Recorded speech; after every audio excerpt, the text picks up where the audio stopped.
लोकशाहीचा बुलंद आवाज, रिपब्लिकन वार्ता, महाराष्ट्र.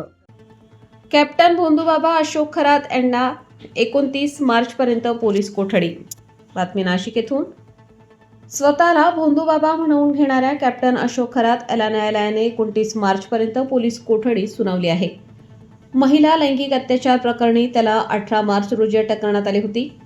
पोलीस कोठडीची मुदत संपल्यानंतर आज दुपारी सुमारे 3:50 सुमारास खरात याला नाशिक जिल्हा न्यायालयात पुन्हा हजर करण्यात आले.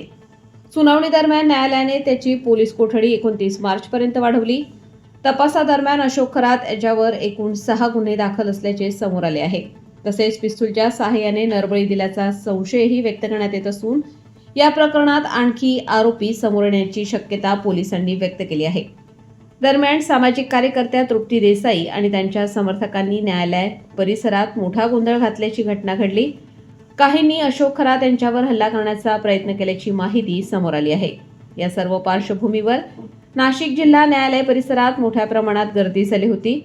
कायदा आणि सुव्यवस्था राखण्यासाठी नाशिक पोलीस प्रशासनाने कडक बंदोबस्त ठेवला होता. रिपब्लिकन वार्ता महाराष्ट्र न्यूजसाठी नाशिक शहर प्रतिनिधी विवेक बनकर. Subscribe now and press the bell icon. Never miss an update.